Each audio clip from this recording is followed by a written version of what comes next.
The heat in Arizona is a physical force. In June, in the city of Mesa, the sun bleaches the color out of the pavement. The air is dry and heavy. It is the kind of heat that drives everyone indoors, behind thick stucco walls and closed blinds. It is a place where privacy is easy to find. And in a quiet cul-de-sac on East Queensboro Avenue, privacy turned into a tomb. The house at 11428 East Queensboro Avenue was the pride and joy of a man named Travis Alexander. It was a large two-story home with tan walls and a manicured lawn. Travis was the kind of neighbor everyone liked. He was loud, he was funny, and he was always surrounded by people. He rented out rooms in his house to friends. He held Bible study meetings in his living room. The house was usually full of life. But in the first week of June 2008, the house went silent. The roommates were used to Travis traveling for work, so at first they didn't worry. But then, the small things started to add up. Travis was a man who lived by his calendar. He never missed a meeting. But on Tuesday, June 3rd, he missed a conference call. On Wednesday, he didn't answer his texts. On Sunday, his seat at church was empty. His friends started to get a sick feeling in their stomachs. It was a feeling that something was wrong, but they couldn't explain why. They called his phone over and over. "Hey Travis, are you there? Travis, call me back." It went straight to voicemail every time. On the evening of June 9th, a group of friends decided they couldn't wait anymore. They drove to the house. They knew the keypad code to the garage door. They typed it in, and the door rolled up. They walked into the kitchen. The house was cool. The air conditioning was humming. Everything looked normal. There were no broken windows. The TV was still sitting in the living room. There was no sign of a struggle. But as they walked toward the stairs, the air changed. A heavy, sweet, terrible smell hit them. It was the smell of something rotting in the desert heat. It was a smell that triggers a primal alarm in the human brain. They walked up the stairs, their hearts pounding. They moved down the hallway toward the master bedroom. They saw the door to the master bathroom was open. They stopped. And then, they started screaming. Travis Alexander was in the shower stall, but he wasn't the strong, handsome man they knew. His body was curled up, grey and twisted. There was blood everywhere. It was sprayed on the walls, pooled on the floor, and smeared on the sink. It looked like a slaughterhouse. One of the friends called 911. The operator asked, "Is he breathing?"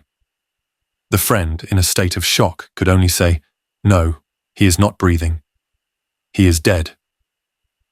When the police arrived, they were stunned. Detective Esteban Flores had seen many crime scenes, but this was different. This wasn't a robbery. Nothing was stolen. This wasn't a random attack, and this was hatred. Someone had come into this house not just to kill Travis Alexander, but to destroy him. Who could hate a man this much? To answer that, we have to go back to the beginning. We have to understand the two people whose lives collided in this hallway. The man who wanted a perfect life, and the woman who would do anything to be part of it. Travis Alexander was a self-made man. To the outside world, he looked like he had it all. He was 30 years old, handsome, wealthy, and a leader in his community. But he came from a world of darkness. He grew up in Riverside, California. His childhood was a nightmare. His parents were addicted to crystal meth. The house was chaotic. Often there was no food in the cupboards. Travis and his brothers and sisters were neglected. He learned from a young age that he couldn't rely on his parents. But Travis had a fire inside him. He refused to let his start in life determine his future. When he was a teenager, his grandmother took him in. She gave him rules. She gave him stability. And most importantly, she introduced him to the Church of Jesus Christ of Latter-day Saints, the Mormon Church. The church saved him. It gave him a framework for living. It taught him that he had value. Travis became a missionary. He put on a suit and tie, and he learned how to speak to strangers, how to look them in the eye, and how to persuade them. He discovered he had a gift. Charisma. People wanted to listen to him. By the time he was 30, living in Mesa, he was living the American dream. He worked for a company called Prepaid Legal Services. He was a superstar salesman. He traveled around the country giving motivational speeches. He would tell crowds of thousands, "I came from nothing and look at me now. If I can do it, you can do it." He bought the big house in Mesa to prove he had made it. He drove a nice car. He was respected. But Travis was lonely. The Mormon faith places a huge importance on family. A man isn't truly complete until he has a wife and children. Travis wanted that desperately. He wanted to be the father he never had. He told his friends he was looking for a specific kind of woman. He wanted someone kind, someone traditional, someone who shared his deep religious faith. He wanted a partner to build a life with. But in September 2006, at a work convention in Las Vegas, he met a woman who was none of those things. He met Jodi Arias. Jodi Arias was 26 years old when she met Travis. She was from a small town in California called Wairika, near the Oregon border. She was petite, with platinum blonde hair and a soft, baby-like voice. She was an aspiring photographer who drifted from job to job. When they met in the lobby of the Venetian Hotel in Las Vegas, the attraction was explosive. Friends who were there said they couldn't take their eyes off each other. Travis was charmed. Jodi seemed sweet, interested, and exciting. They kissed that very first night, and just like that, the trap was set. Travis lived in Arizona. Jodi lived in California. They started a long-distance relationship. They spent hours on the phone every night. They sent thousands of emails. But very quickly, Jodi began to change. Psychologists often talk about people who have a weak sense of self. They are like chameleons, lizards that change color to match their surroundings. Jodi was a chameleon. She saw that Travis was deeply religious, so she decided to become religious. She started reading the Book of Mormon. She told Travis she wanted to be baptized. She did it in record time. She stopped drinking alcohol. She started dressing more modestly. She became a mirror, reflecting exactly what Travis wanted to see. For a few months, it seemed perfect. But then the mask began to slip. Jodi decided she needed to be closer to him. She moved from California to Mesa, Arizona. She got a job just minutes away from his house. She began to insert herself into every single part of his life. Travis started to notice that Jodi wasn't just in love. She was obsessed. She was incredibly jealous. If Travis talked to another woman at a party, Jodi would glare at him. She needed to know where he was every minute of the day. She would check his phone. She would question his friends. Travis started to feel suffocated. He realized this wasn't the traditional wife he was looking for. This was chaos. He tried to break up with her. He told his friends, "She's crazy. We're done." But he couldn't make a clean break. They would fight, scream at each other, and break up. But a week later, Jodi would show up at his door crying, and Travis would let her in. They would sleep together, and the cycle would start all over again. It was a toxic tango, a dance they couldn't stop doing. Travis called her his dirty little secret. He wouldn't take her out in public as his girlfriend anymore, but he would still see her behind closed doors. He thought he was in control. He thought he was using her. He didn't realize that every time he opened the door, he was feeding a dangerous obsession. By late 2007 and early 2008, the situation was getting scary. Travis told his friends he thought he was being stalked. Strange things were happening. One night he woke up to find Jodi standing in his bedroom in the dark, just watching him sleep. She had let herself in through the doggy door downstairs. Another time, someone hacked into his Facebook account. They read all his private messages with other women. Travis couldn't prove it was Jodi, but he knew it was her. Then, The tires on his new car were slashed while it was parked in his driveway. 2 tires destroyed with a knife. Travis was furious. He told his friends, "It was Jodi, I know it was her." But even then, he didn't call the police. He felt sorry for her. He thought she was just a heartbroken girl who couldn't let go. He told his friends, "I can handle her. I just need to be nice to her until she moves on." This was the fatal mistake. You cannot handle an obsession with kindness. In the spring of 2008, Jodi moved back to California, to her grandparents' house in Wairika. Travis thought this was the end. He thought he was finally free. He started making plans for his future, a future that didn't include Jodi Arias. His company was planning a huge vacation to Cancun, Mexico in June. It was a reward for the top salespeople. Jodi knew about the trip. She assumed she was going. She had bought clothes for the beach. She told her friends she and Travis were going to fix everything in Mexico. But in May, Travis dropped a bomb. He told Jodi she wasn't invited. Instead, he invited a woman named Mimi Hall. Mimi was everything Jodi wasn't. She was a devout Mormon. She was well respected. She was just a friend, but to Jodi she represented a replacement. For Jodi Arias, this was the end of the world. It was the ultimate rejection. She realized she was never going to be Mrs. Travis Alexander. She realized she had changed her religion, moved states, and changed her life for nothing. In her mind, a switch flipped. If she couldn't have him, no one else would. The police believe this is the moment the plan was born. Jodi didn't just snap in a fit of rage. She began to prepare for murder like she was planning a vacation. The timeline of the murder shows a chilling level of calculation. This is what the law calls premeditation. On May 28, 2008, Jodi was staying with her grandparents in Wairika. That week, a burglary was reported at their house, but it was a very suspicious burglary. The thieves didn't take the expensive electronics. They didn't take the cash sitting on the table. They took only one thing, a .25 caliber handgun. It was a small silver gun, easy to hide in a purse or a pocket. A few days later, on June 2nd, Jodi began to erase herself. She lived in Wairika, but she drove over an hour away to the city of Redding to rent a car. She rented a white Ford Focus. She told the clerk she was just driving around town for errands. She specifically asked for a car with good gas mileage. Then she went to Walmart. The security cameras captured her buying 2 bright red 5-gallon gas cans.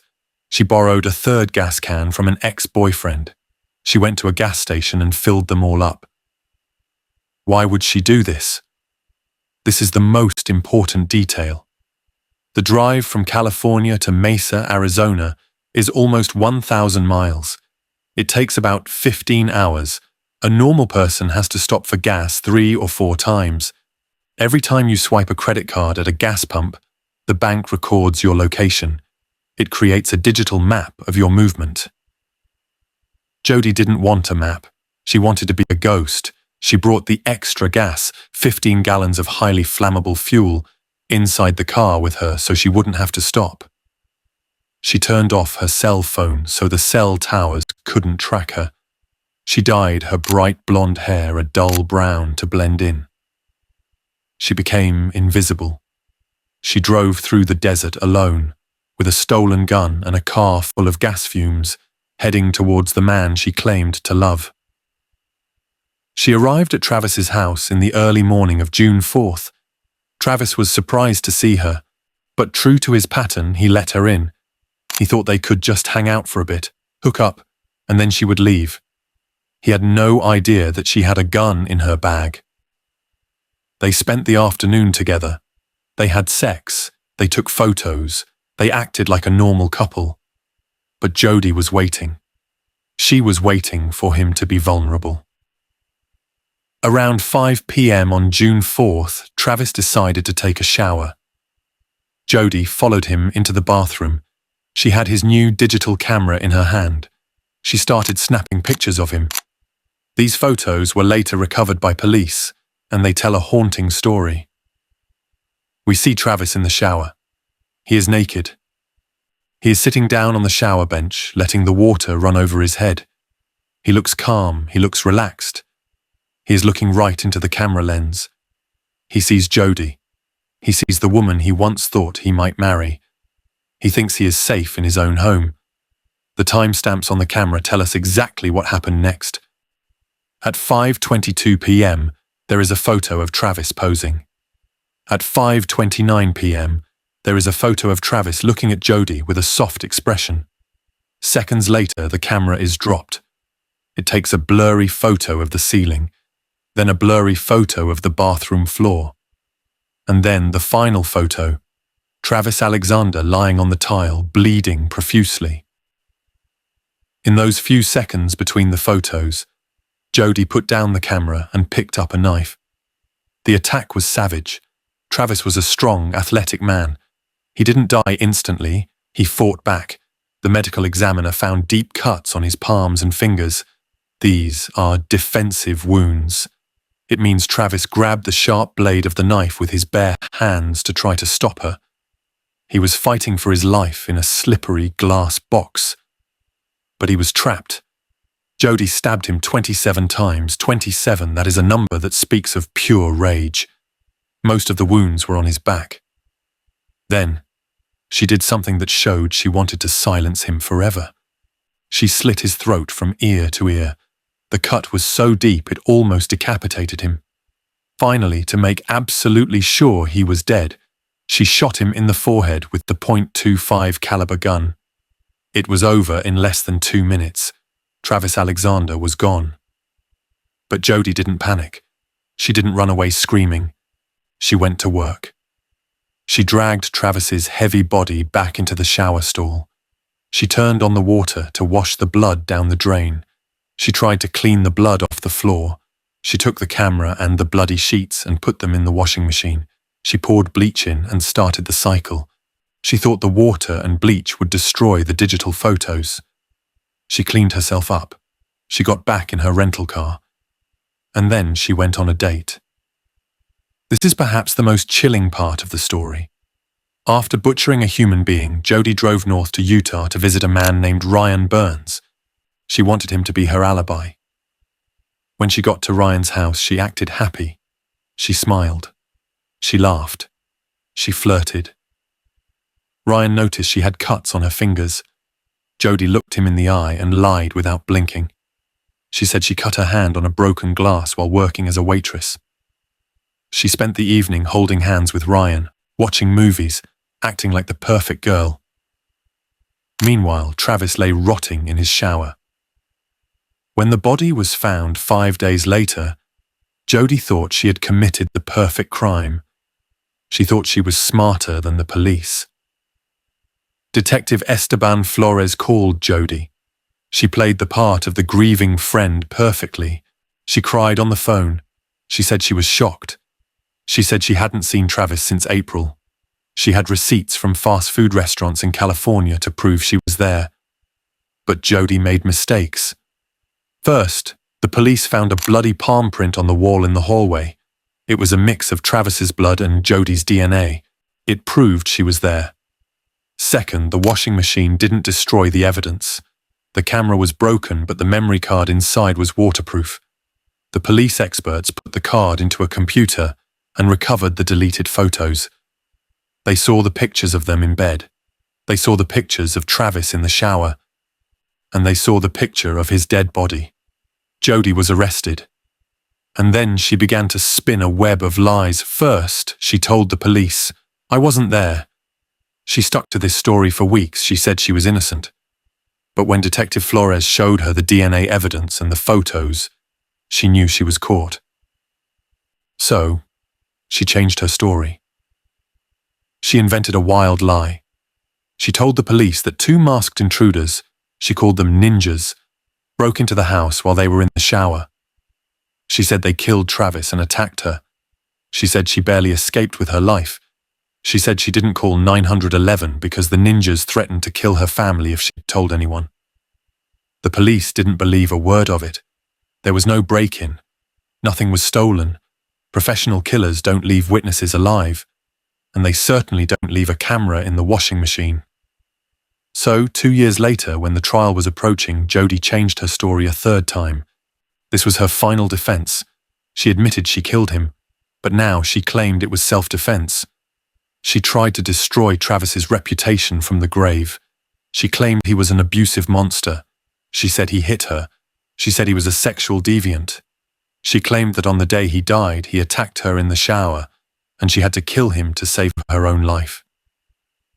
The trial began in 2013. It became a global spectacle.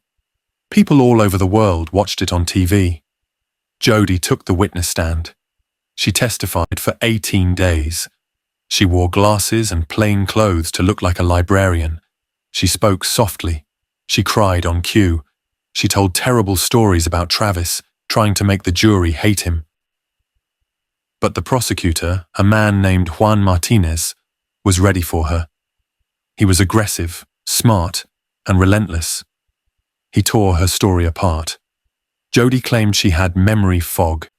She said she remembered everything asterisk before asterisk the murder, and everything asterisk after asterisk the murder, but her mind went blank during the actual stabbing. She said she didn't remember doing it. Martinez told the jury this was a convenient lie. He focused on the planning. He asked, "If it was self-defense, why did you rent a car in a different town? If it was self-defense, why did you bring gas cans? If it was self-defense, why did you have a stolen gun? If it was self-defense, why did you stop to do laundry and clean up the blood?" The medical evidence also proved she was lying. Jodi said she ran to the closet to get the gun and shot him first to stop him. But the medical examiner proved that Travis was stabbed first. He was already bleeding to death in the shower when she shot him. She didn't shoot him to stop an attack. She shot him to finish him off. The jury saw the truth. They saw a woman who was a narcissist, a woman who thought she was the smartest person in the room. They saw a woman who killed a man simply because he didn't want her anymore. On May 8, 2013, the jury reached a verdict. They found Jodi Arias guilty of first-degree murder. Jodi didn't cry when she heard the verdict. She just looked shocked. She couldn't believe her lies hadn't worked.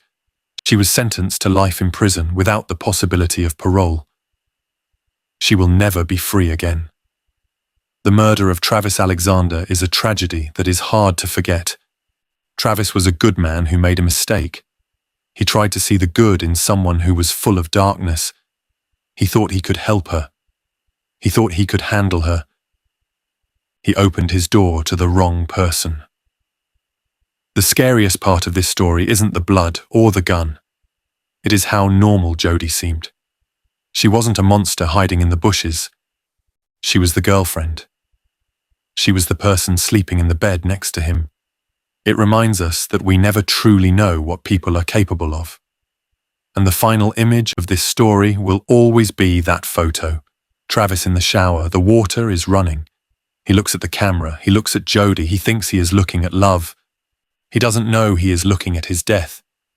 In that frozen moment, he is alive. And a second later, he is gone.